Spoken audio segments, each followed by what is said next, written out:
Hello and welcome to the Star Wars Universe Podcast. Today we're diving into Season 5 of The Clone Wars with myself, Matthew Fox, and Riki and Sarah Hayashi. All that and more after a commercial break we have no control over.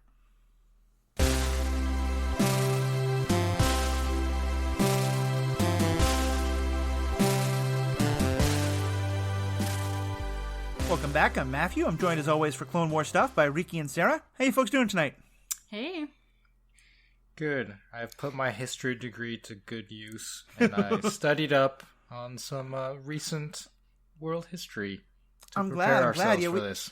We have some fun correlations between events in the Clone Wars and events in our own world, and so I'm looking forward to, Riki, what you were able to dig up. This is also kind of a really exciting time for us with Star Wars stuff, and I want to make a couple of quick announcements. First of all, because there's a lot of fun events coming up. First of all, I hope, as everybody has heard, the newest Star Wars new content is coming out. It's the Bad Batch.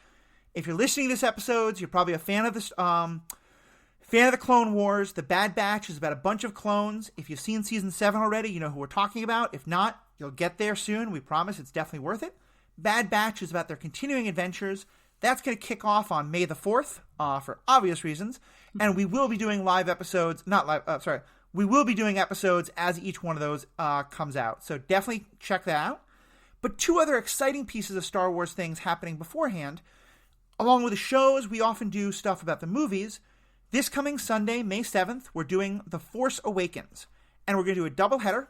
Starting at 2 p.m. Eastern, we're going to do a live watch where all you have to do is sign in to Scener. It's an app that goes on to Google Chrome.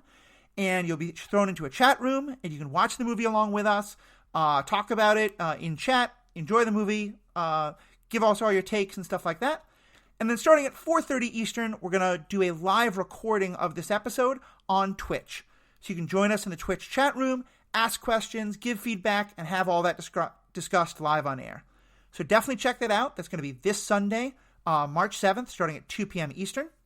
And then next Sunday, for any of you who are part of the MCU cast, a sister podcast of ours on the Stranded Panda Podcast Network, you know that every Wednesday night they do an MCU trivia night. It's been a lot of fun. There's great prizes, good questions, a lot of chatting.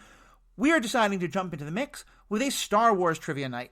That's going to happen starting at 3 p.m. Eastern on the next Sunday, Sunday, March 14th. So check out those two things coming up. Force Awakens this Sunday, Star Wars Trivia the next Sunday, and that Star Wars Trivia will be based on The Force Awakens with questions from all over the Star Wars movies. So definitely check those two things out.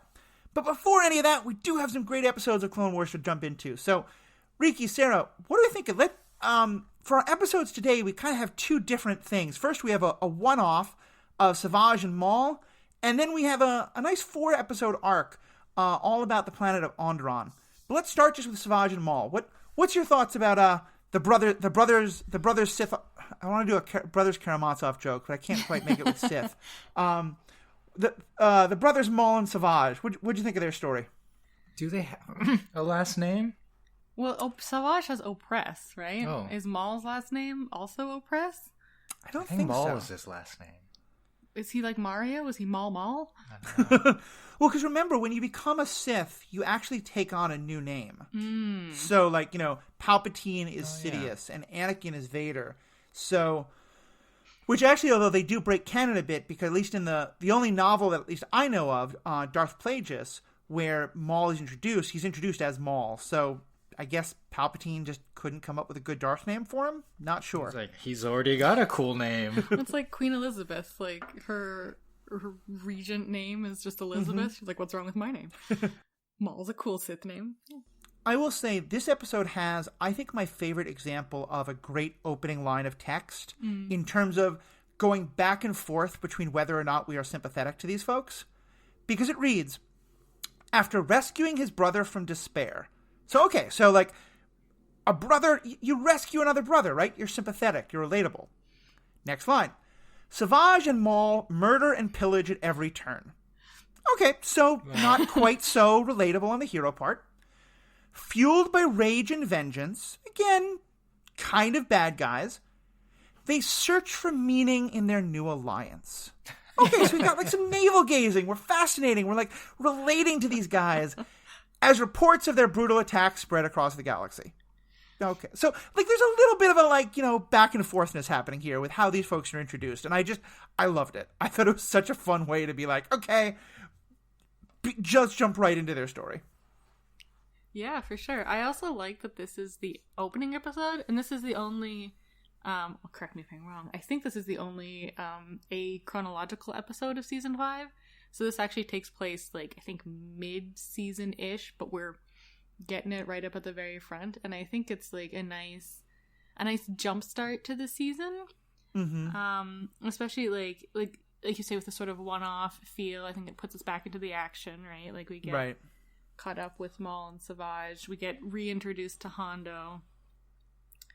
And like you say, it's got this emotional pull of, like, I mean, clearly they're the bad guys, but yeah, should we be sympathetic to them? Should we not? Yeah.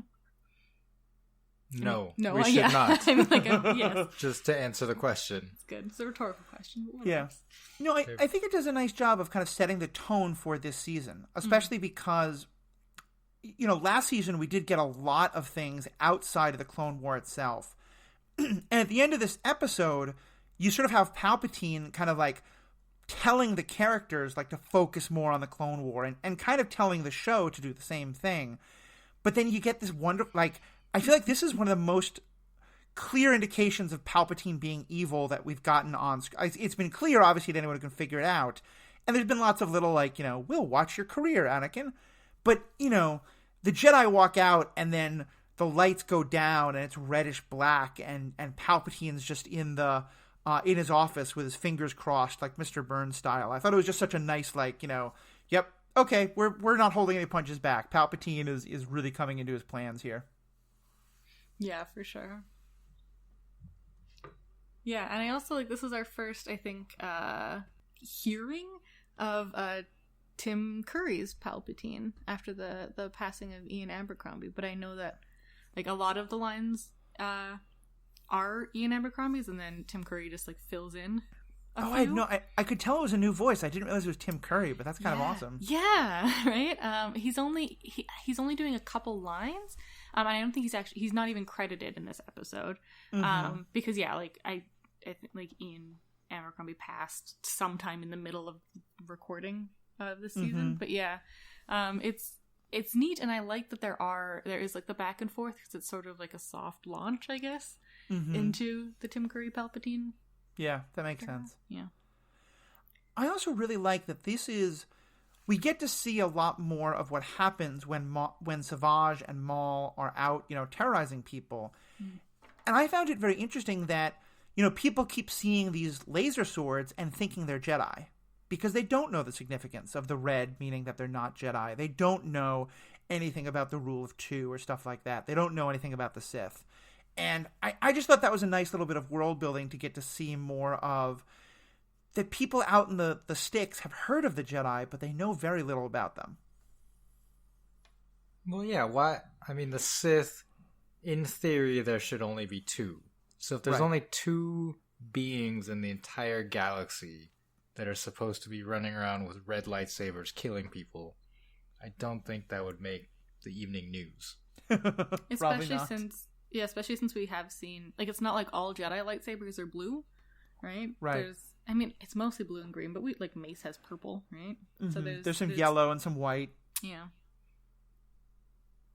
So yeah, it makes sense, and it is like a weird thing. And I also, like, Riki pointed out, the lasers that people are firing back and forth at each other are also color coded. Like, the Separatists have red lasers. Oh yeah, so in this episode, Maul and Savage kind of co-opt Hondo's pirate gang. They convince some of his pirates to betray him, because that's what pirates do. And then, so they come down to his planet on Florum with the half of the pirate crew and try to take out the other half. And even though they were originally the same pirate gang, the two sides are shooting in different color blasters, red and blue. And it was like very, I think, like G.I. Joe used to do that. If you've seen Die Hard 2, they have like different color clips for their guns. But I think but that was the real bullets and the blank bullets. So it wasn't like which side you were on. But I just was like, it was very visually striking because they were originally all on the same side, but all of a sudden they're shooting different color blasters depending on who they're with. Yeah, I mean it's nice, right? Because otherwise it would just be a series of red lasers, and you couldn't really tell who's shooting at who. But yeah, they were originally blue, and then I'm just imagining Maul saying like, "Now that you work for me, change your blaster color to red." I always remember when I was a little kid, I thought this was fascinating about the original movie as A New Hope, that our hero has a green or blue lightsaber, and the evil people have red lightsabers. But that the X-Wings shoot red laser bolts and the TIE fighters shoot green laser bolts. This was just like, who knows?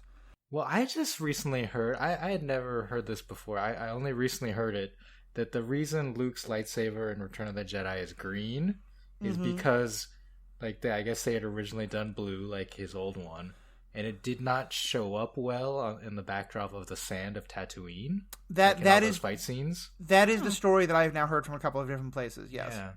So, and of course, there's now so much significance given to different colors of lightsabers, but like with a lot of these things, it's just an accident. Exactly. I mean, it's the same thing with the Incredible Hulk. He was originally gray, and like it just like didn't work out with the printing of the magazine, so like change it to green. Oh, that makes sense. Speaking of colors, the Jedi who hangs out with Obi-Wan for some of this episode, I never caught her name. I think she should be in a red shirt though. Because as far as I can tell, she just existed so that, like, Savage could have somebody to kill. Yeah, is it like Ada, something like that? I don't know. But yeah, she got...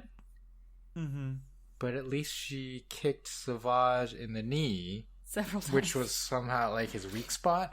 Did you get that at all? Like, I don't understand why that worked. I mean, like, have you ever gotten kicked in the knee? It doesn't feel very good. I didn't think it was, like, particular to him. I think it was just the, just how the fight went. Yeah. Riki pointed it out, and I was like, they are kicking him in the knees a lot. But I guess you also wouldn't want to kick Maul in the knees, because his knees are just steel, and that would hurt you probably more than him. Because it's metal. Yeah, no, that's certainly possible. I think it might be a reference to, like, some martial arts movie. I think there was a movie like that where the opponent was like really strong, but somehow like they had a weak point that the hero kept hitting over and over again. Was this the revered martial arts movie, The Karate Kid, where Johnny was told to sweep the leg? He just kicks him in the face. Well, no, like Johnny sweeps the leg. Sure. Different move. Daniel San is so strong and powerful. Yeah, no, okay. I think it might be like a Jean-Claude Van Damme movie, like Bloodsport or something. Like he often faced off against like physically intimidating foes. Wait, physically intimidating to Jean-Claude Van Damme? Yeah, I mean like he's. I avoided all that European art house cinema stuff, so I never caught the Van Damme movies. But Van Damme is a relatively skinny guy. Like he's muscular, but he's not. Okay, right. I'll show you later, but there's an enemy... Pulling us back from Tangent Town, though. But it's like Savage is a big guy. Savage is very large, yeah. And I'm sure Obi-Wan is still, like, physically strong, right? But not as strong as Savage, yeah sure. Yeah. No, I didn't quite get the physics of that part of the fight, but I just love... I like the episode... Kick him in the knee. I like the episode for Savage and Maul. And also just Hondo. Like, it had been a while since we got Hondo, and I'm always so happy to have Hondo with us. Every one of his lines is pure gold. Yeah, like you mentioned the pirates betrayed him, and I think, like, Maul calls Hondo to be like, your crew's betrayed you, and he's like, oh no. He's like, I'm so proud, but so betrayed. I know, it's so good. So great, yeah. And my favorite line, maybe, of all, it's tough, but when... Maul's saying like, you'll pay for your insolence, and Honda has like the best line. It's like, insolence, ah ha ha ha, we're pirates, we don't even know what that means. I'm just like, yes, that's gold. And it's just like Hondo's not a good guy by any means, but he's so charming that you don't really care. He really is. Well, and something like this, like, he's very happy to partner up with Obi-Wan. You know, he's a very good sort of like, he'll help you out and then rob you blind. And I don't know where this could happen. I don't know if this is going to be at some, like a Lego movie will do it somehow, or some other like weird off-ball property. But because they are both owned by Disney, at some point Jack Sparrow and Hondo need to meet. I just need that like Convention of Pirates moment to happen. They're the same person. I think I might have mentioned this on the podcast before, but maybe not. My first introduction to Hondo was at the ride in Disneyland. Oh boy. Okay. So you got the like Pirates of the Galaxy Far Away Caribbean. Well, I didn't know who this character was, and there's like an animatronic of Hondo, and I was like, they 100%, like, because I know they took out a bunch of Jack Sparrow animatronics from the Pirates of the Caribbean ride to just like tone it down a bit. I'm like, this is just an old Jack Sparrow animatronic that they've reskinned, which is neat. But apparently not. This is just, and like, I guess maybe it could have been, but it's not like those movements were influenced by Jack Sparrow animatronic. That's just who Hondo is, and I like it. I appreciate it. He's not drunk enough to be Jack Sparrow. He's sometimes, I mean, yeah, I guess not anymore. When we first saw him with that like circus stuff, he was kind of in the bag a little bit, but definitely he's not. So anything else from this episode? I think it's definitely a really fun one. It's a good introduction to pull us back into the story. Oh, go ahead. Well, just like with the red shirt Jedi, Obi-Wan picks up her lightsaber, and I think this is the first time we've seen Obi-Wan dual wield, and I think that's like correct. Very very fancy. Great job from the animators. Some great lightsaber fighting there. Yeah. And I just wanted to mention, I really like the dynamic between Maul and Savage, especially Maul saying, like, he's so mean. He's such a jerk. Like, you're not my brother, you're my apprentice. And with his, like, new legs, he can now stand significantly taller than Oppress, despite not physically having been taller than him. And even when, like, Oppress has just had his arm sliced off, and they're, like, running away, he's about to, I guess not bleed out because it's probably been cauterized, but anyway, he's in a lot of pain.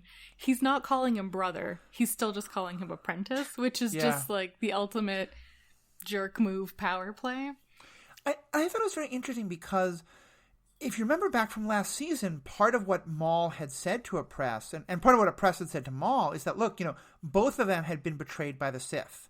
Mm-hmm. And so the idea was like, Maul was like, yes, together we can do something new. We can, like, show the Sith that you don't have to be them, that you can be this totally new thing. And now he's like, oh, but actually we're going to steal that rule of two thing right from the Sith and continue it. Yeah, and I'm your master. I'm going to go to this old Sith training techniques of just be a jerk to you. Yeah. Mm-hmm. Like, Savage may have been like, yeah, we're not Sith. We're brothers. We're equals. And Maul's like, nope, we're going right back to that. So I thought that was kind of cool to watch. Maul is the guy who gets dumped, but tells all his friends that he was the one who did the dumping, and then just like is pining for the old flame. That's so true. That's so true. Like, Savage is totally into this brotherhood thing. I'm fairly certain that if Palpatine was like, hey, kill Oppress and you can be my apprentice again, Maul's doing it in a heartbeat. Yes. Yeah, for sure. All right, so let's get into War for Onderon. And it's a 4-episode arc, but I think we can just talk about it as one long story. I'm going to try and give a brief plot summary. Please throw in the stuff that I miss here.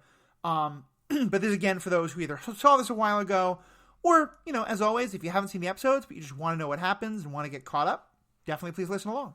So, Onderon, we learn, is a planet that is in the inner rim. So it's, somewhat out from the core, but not super far out. It was a part of the Republic, and through potentially dubious means, a new king came to power soon after the war began, and this new king decided to join the Separatists. And we spend most of the time on this planet because, officially at least, the government of this planet, the new king, is dually, is officially in power. They can't prove that he shouldn't be in power, and so the Jedi are bound by their rules that they're not allowed to just kind of go in and, like, start a new part of the war, even though they've done that 100 times already. But for some reason now they have their own version of a prime directive, whatever it is. They can't go in and basically overthrow this government. There are, however, freedom fighters who are themselves wanting to overthrow the government and bring the country, at least bring the planet out of the Separatists, possibly bring it back over to the Republic. And so the Jedi decide that they can't send in an army, they can't fight the war, but they can send advisors, which...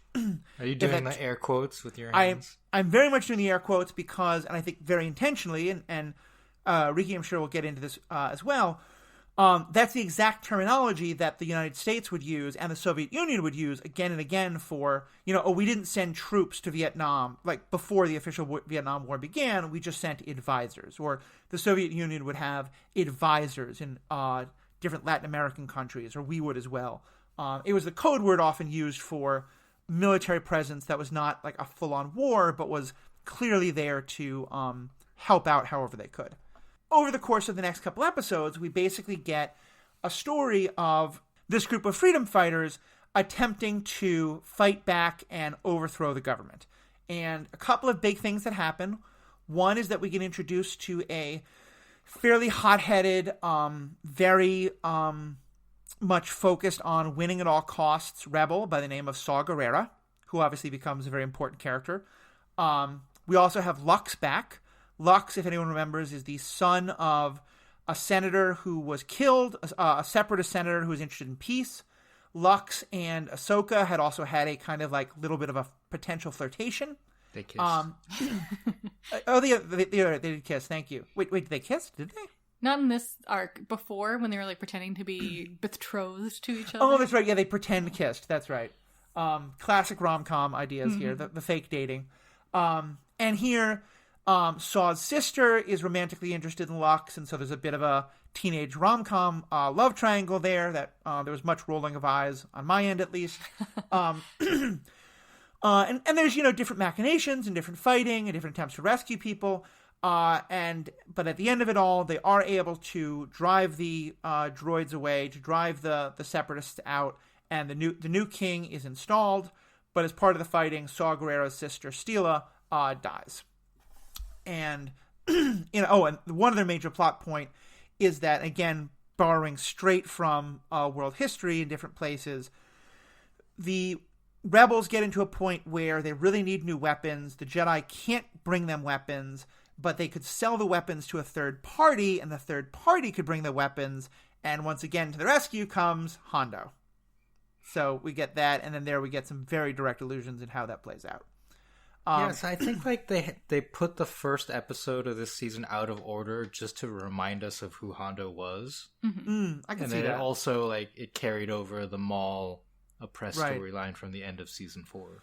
I guess that officially it's not how the timeline works, but I thought this timeline could make sense too. In an idea of like Savage and Maul, attempt to do their thing. They get beaten back because Obi-Wan like kicks both their butts, and then they kind of go into hiding for 6 months and then come back later in the season. But either way, you're right. It's great because it sort of brings back who Hondo is because he's a key part of this story. Yeah, but I think so. Like the Jedi who oppress kills, I didn't spot her, but I believe I read that she is like in these episodes somewhere, like at the Jedi Council or something, standing in the background. So like that's a continuity problem. And then Hondo mentions that Grievous like came to his planet and took out his base. And I think that happens later in this season as well. That makes sense. So, like, there's just small continuity problems. Yeah. It I'm sure affect they're there. The narrative. So what's your take overall on this plot arc we get?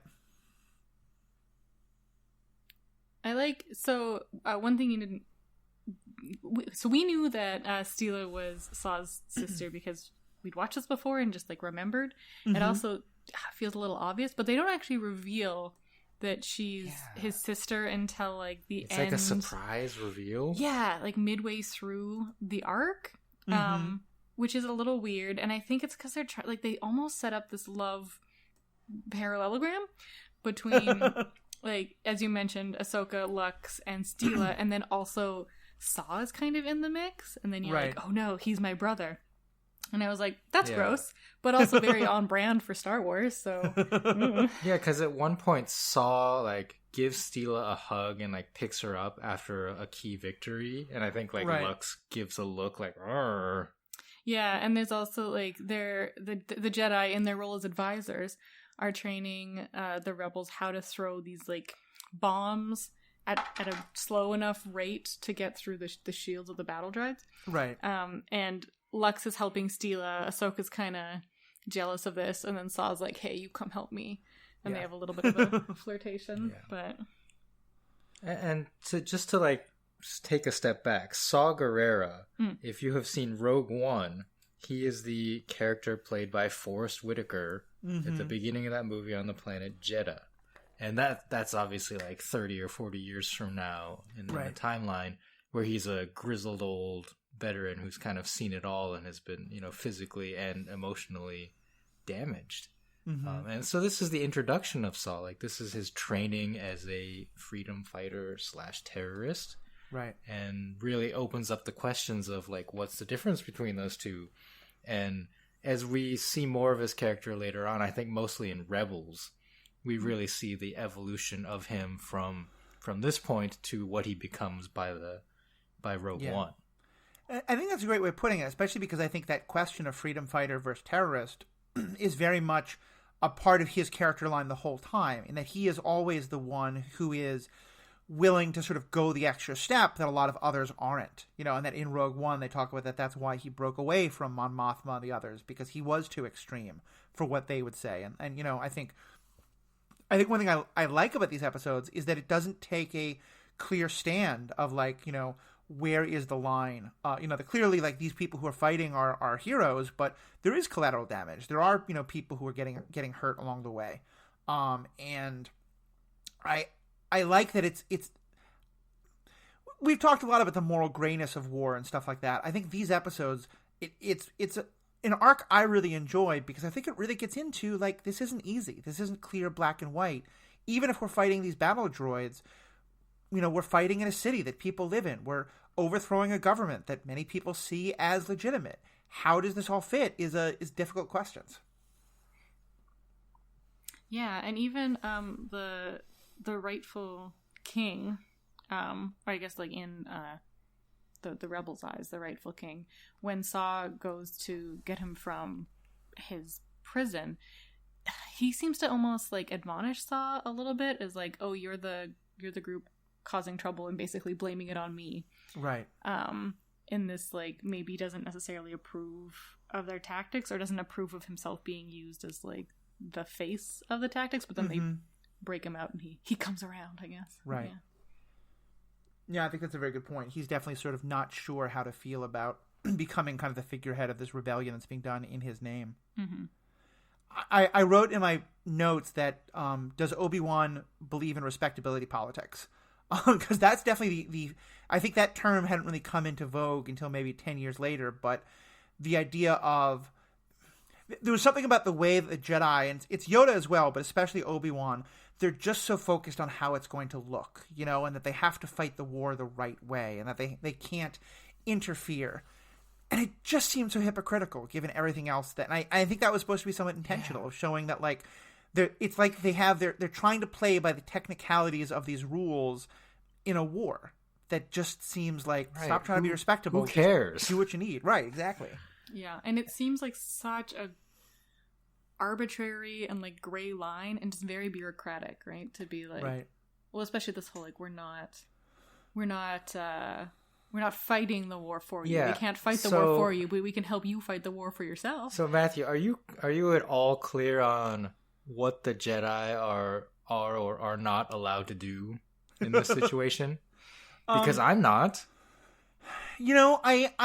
It certainly seems like it shifts quite dramatically. I referenced the Prime Directive, and I think it's about as applicable in terms of how when it falls and when it doesn't, and how you define it. My understanding is that it is basically the equivalent of it is the military advisor situation, similar to, like, in the Cold War that I mentioned. So you are there you can train the others in how to fight, and if you are directly attacked, you can fight back to defend yourself. Because there's at one point, like, in the battle, like, they're literally getting attacked, while Obi-Wan, for most of the episodes, it's just Ahsoka. But for the first episode, Obi-Wan and Anakin are there too, and they get attacked, and they're basically allowed to fight back to defend themselves. But when Anakin suggests a counterattack, like, literally in that moment, Obi-Wan says, "No, you can't do that," which was just like, it's like you can block but you can't punch.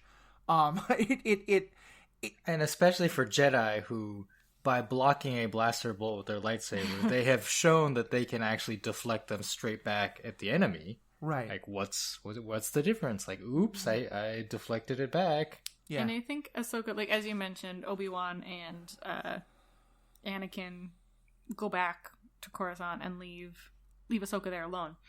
And I think she maybe, like, steps over the line a little bit. Mm-hmm. Either in this, like, knowing or unknowing way. What were you going to say? Sorry? Yeah, she definitely steps over the line. She helps the general escape. So the new king tries to execute the old king. Right. And uses that as a trap to lure out the rebels. Captures the rebels.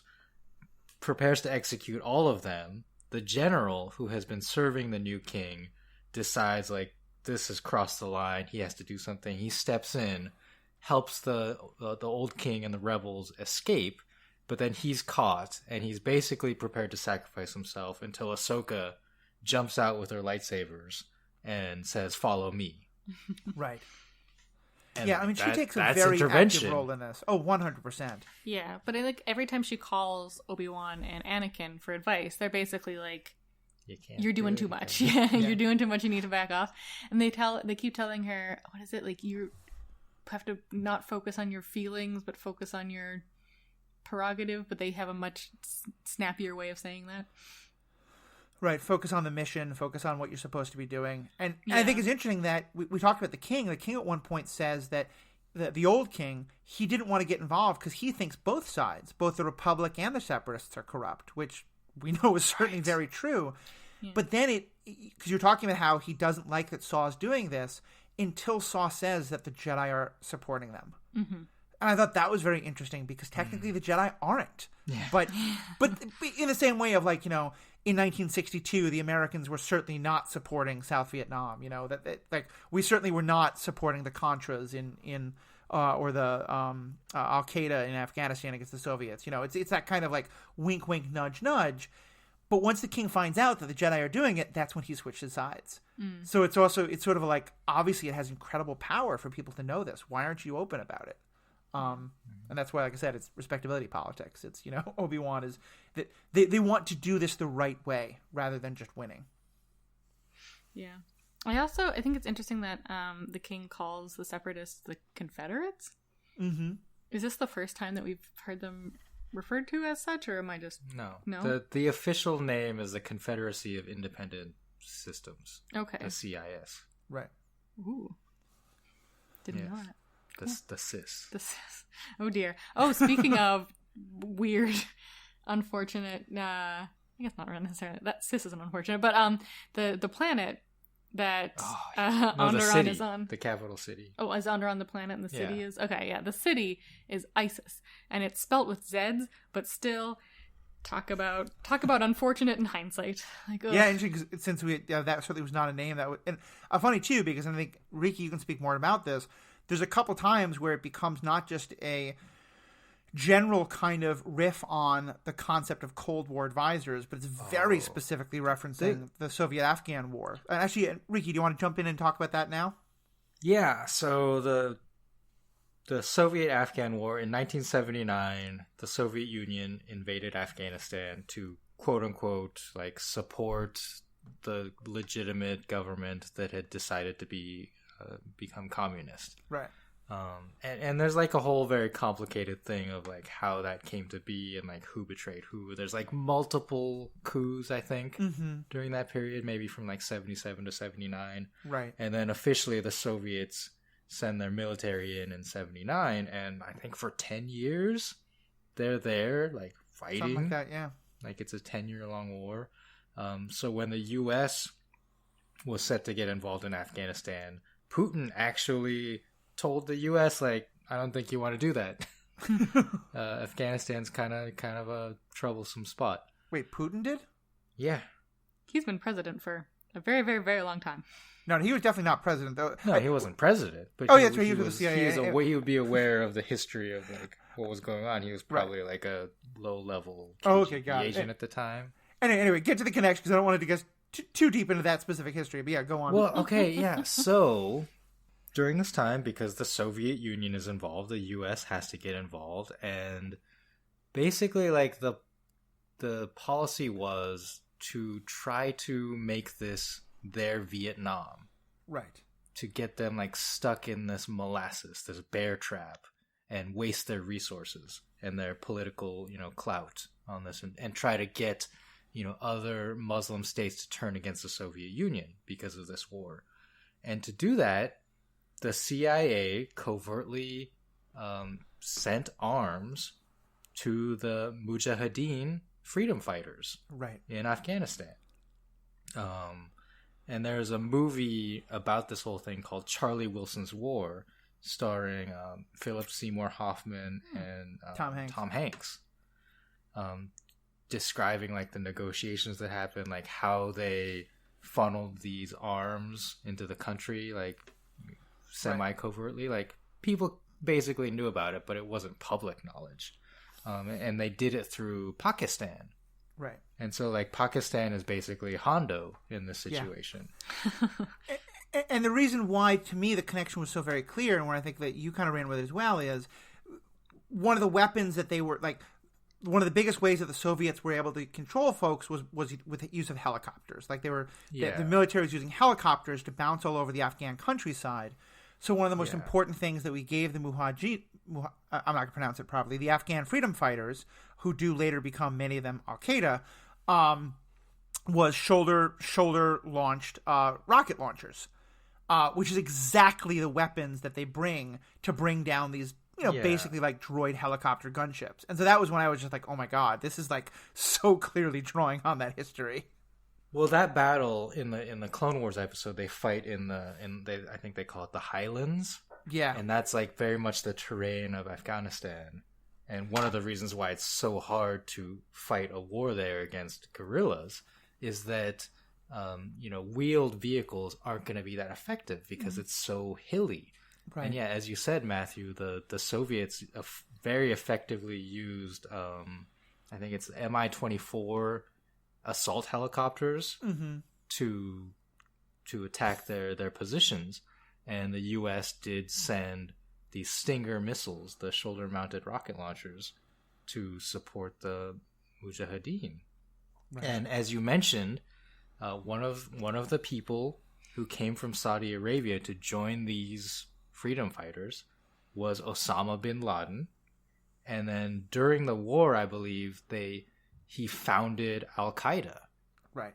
As an anti-Soviet organization, but obviously, like, took it beyond that and tried to and pulling it back to this. Pulling it back to this, I think, I don't know how deep into the history that these folks went, but I think clearly they were thinking at the time about the idea of freedom fighters and how far do you go and who draws the lines. And I kind of wonder if they knew where they were going to take the character of Saw Gerrera.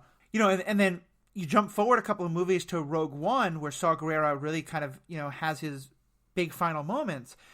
And that movie very much is drawn, like the battle scenes in Jeddah are very much reminiscent of street fighting in Afghanistan or Iraq.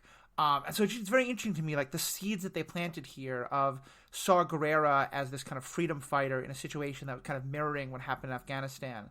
And how they just drew that through line throughout. To me, makes him a very fascinating character, especially in regard to the Jedi, of like, what have we created here? Yeah. And in Rebels, like the episodes we get with Saw, I believe he breaks with the Rebel Alliance with Mon Mothma, or is like disavowed by them because. Well, let's not get into spoilers for Rebels, but yeah, that definitely is referenced in Rogue One. Yeah. And I think, like, we've also talked about other, like, previous episodes of Clone Wars just being based on the more recent, like, American war in Afghanistan, with even, like, subtly to, like, kind of overtly with, like, planets named, like, Fallujah, etc. Yeah.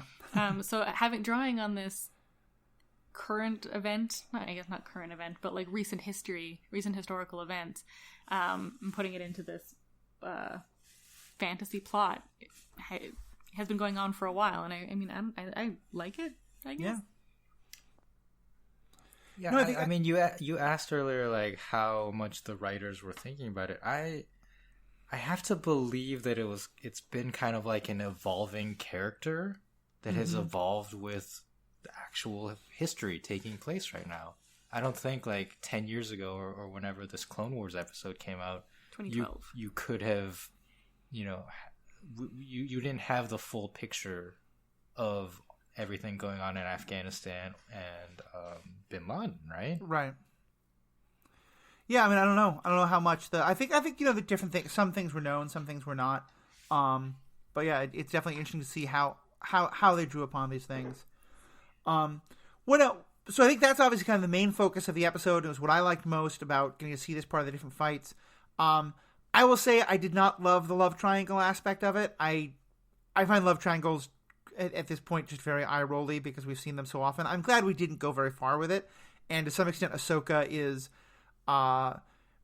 she has a moment where she notices that Lux and Steela are kind of connected, and she kind of rolls her eyes, and it's like, damn. Mostly, I just liked it because there is one great moment at the end where Anakin kind of catches her and is sort of like, so this is happening, right? And he doesn't quite say, I get it, I'm doing this too, but he feels like he... Yeah, he did. Well, he doesn't exactly admit it with Padme, I mean, but yeah, he basically says, like, I get it, I feel this way too. And I just really like that moment of the two of them connecting, of like, yeah, like this whole no attachments thing, we're not going to live up to that, and that's he's a hypocrite. Yeah.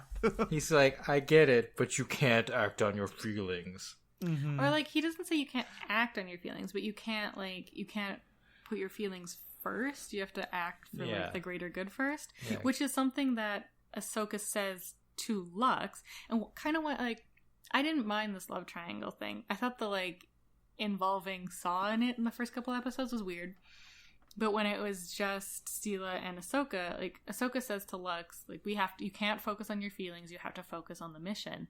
Right. I think Lux has this moment of like, oh, okay, so we're not going to be a thing because you're not going to focus on your feelings. Right. Like, he doesn't say anything about it, but there's like a look on his face that's kind of like, I see. And then Steela dies, which is obviously got to be an emotionally fraught time,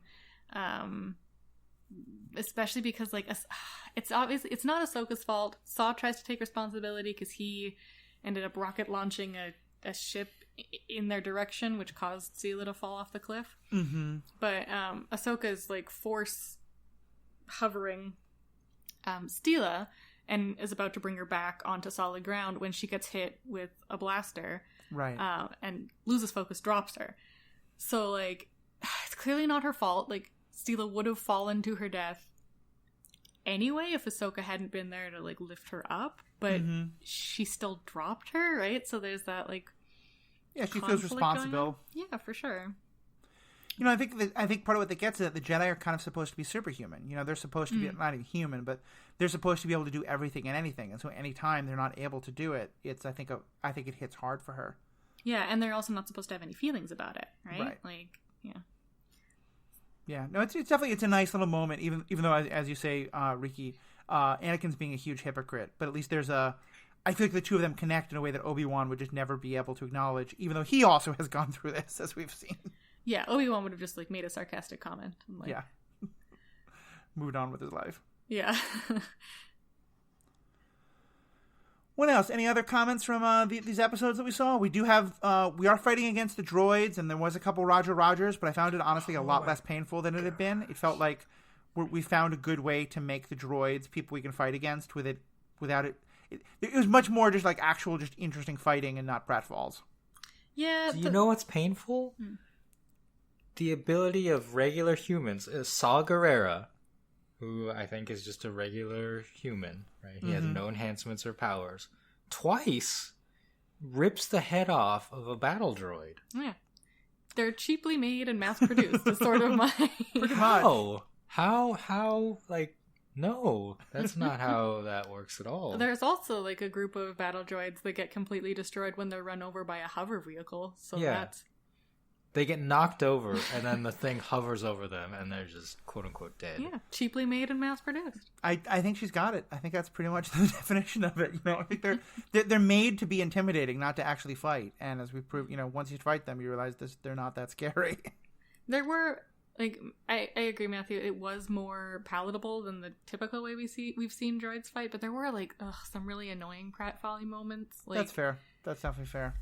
And it was just enough for me to be like, I thought we'd moved away from you guys. But yeah, it wasn't. Yeah, it was definitely not my like highest complaint by a long shot. Some other quick cuts. Props to yellow tank top guy. Oh yeah. In the background, he's just like a citizen in the city who's always in the background. I didn't notice that. That's awesome. He's often cheering for the rebels. That's great. That guy's great. Yeah. The scene where they rescue the king and then are temporarily captured and then escape, like that whole scene was, again, I'm always gonna say filmed. Like it was filmed as a one shot. Like it shows all of them like jump into action, and then the camera like goes from like one person hitting a droid to another and like bobs and weaves through them all, and it was really nice. Yeah, I thought it was really well done. I didn't notice that. That's good. Yeah. And then the droid, the droid commander that Dooku sends to take control of the situation, first off has a name, Kalani, which I don't believe like we've ever had a droid named before. Not that I know of. No, I thought that was definitely interesting. Yeah. And then at the end of the episode, when Dooku's like, nah, like, we're done with this planet, he tells Kalani to take their forces to Agamar. And I was like, that's really weird. Like, I wonder if that's in the next episode. So I looked it up. It's actually Kalani goes to Agamar, and then he's just, like, stationed there and forgotten until Rebels. There's an episode with battle droids and Rebels. That's awesome. I think I remember that. That's kind of a nice little callback. This is him. Yeah. What? And one thing I actually made note of was, and again, it fits. One of the sort of running themes in this episode, it seemed, is that, and this is part of what Saw doesn't understand that Steela does, and that the King does, is that it's not enough just to win the battle. That the whole point of this is you have to win the people. You know, the hearts and minds kind of idea. And that part of why the King kind of admonishes Saw a little bit is that idea. Like, you've got to convince the people to be on your side. You can't just win the battle. And I thought that was really interesting because at the same time, the droids are very clear that they think, and the King who's taken over for the Separatists believes, they really do think you just win by fear. And that fear will, you know, as they later quote, fear will keep the systems in line and all that kind of thing. And I thought that was just a nice setting up of the tension that you have here. Of, you know, can you rule through fear, or do you have to rule through like the assent of the governed and by convincing the people to be on your side? Yeah, and I think it's like, okay, I might get the names of some places wrong. That's very sorry. But this whole like nature abhors a vacuum, and if you just dismantle the one government, you're going to end up with like basically the same thing. Mm-hmm. Isn't it like pretty similar to what's going on now in? Is it Burma where there's all the Myanmar? It was Burma, and there's some activists who say it should still be Burma, but that's a whole other story. Yeah, I can never remember which order it went in. Okay, so in Myanmar, where there's like this political rising because of a military coup who's not taken over the election, and some commentator on like the BBC was like, well, yeah, it's basically just like nature abhors a vacuum, so. This is what's happened. Like, they dismantled this one regime, but then a new regime is just coming instead. Right.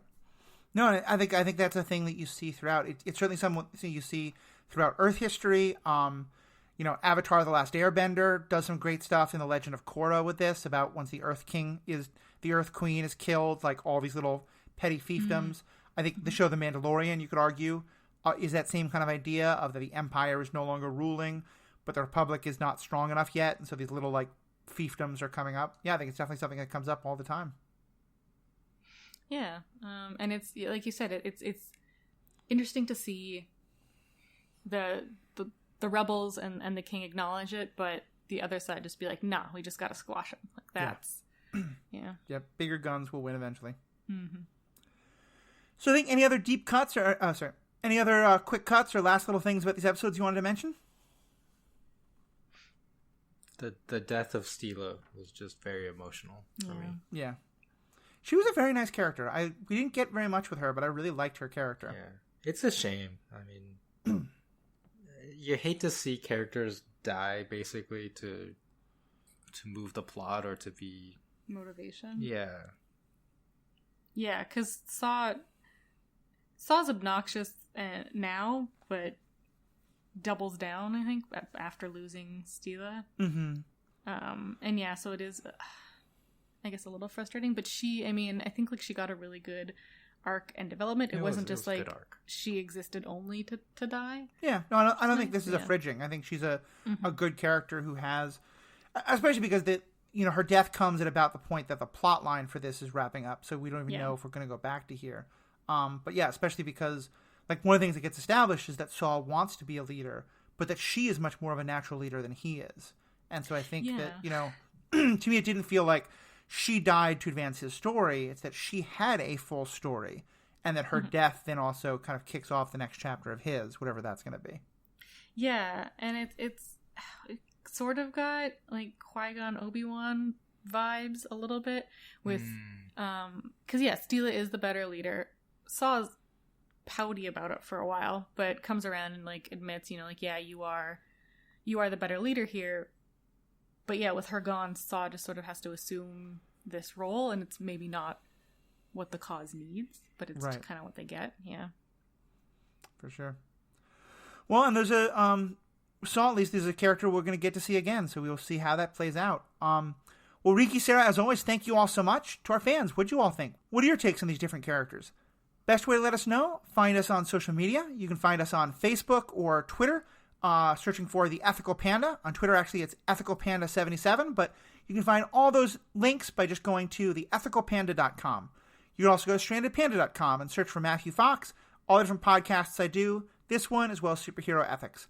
Please check out those other podcasts. Definitely please check out those upcoming events. As I said, March 7th, this Sunday, we have the Force Awakens movie watch and then live recording of the episode. And then the Sunday after that, March 14th, we'll have the Star Wars Trivia Night on Twitch. So please join us for both of those. Let us know what you think of these episodes, and have a great day.